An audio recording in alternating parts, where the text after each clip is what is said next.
Welcome back to another study in church history.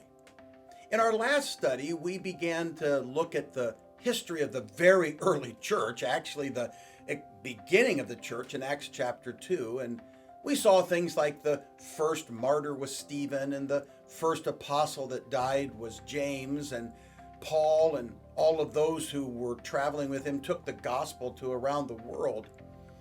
And if we were to take that list of the 12 original disciples or apostles, and we were to eliminate Judas Iscariot, who committed suicide because of his betrayal of Jesus, if we were to look through the New Testament, we would be able to follow the life and the testimony of some of those 12. Many of them are unknown throughout the rest of Scripture. And tradition tells us that all but one went out from Jerusalem into other places of the world and died a martyr's death.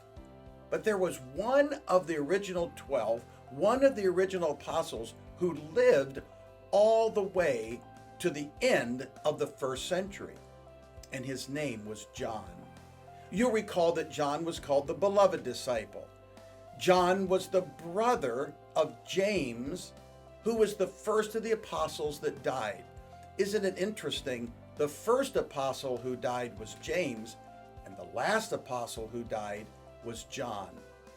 John wrote at least 5 New Testament books: the Gospel of John, 1st, 2nd, and 3rd John, and the book of the Revelation. By the end of the first century, false teachers and false teaching was rampant.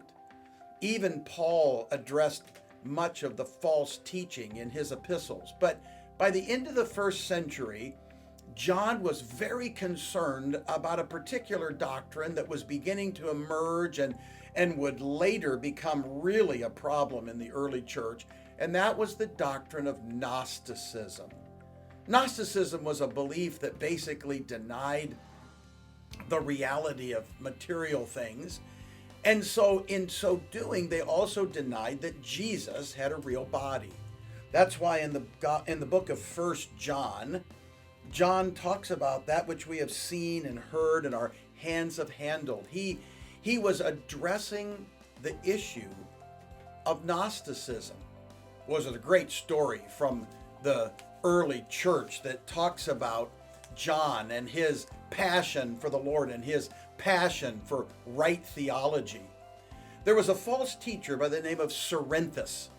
Cerinthus was a well-known teacher of this doctrine of Gnosticism.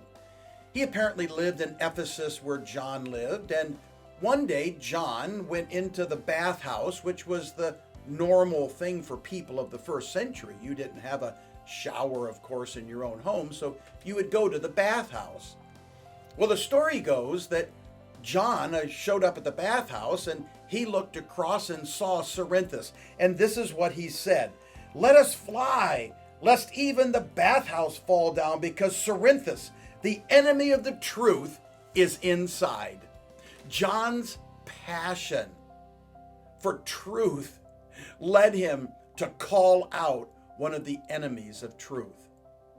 In later studies, we're going to look at some of John's disciples, one by the name of Polycarp and one by the name of Ignatius, and we're going to find that these people picked up on John's burden for truth. We too live in a time and an era of absolute false teaching and false teachers.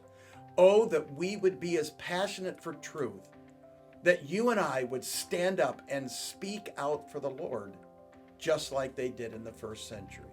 Thank you for joining me, and join me again in our next study as we continue to walk through church history.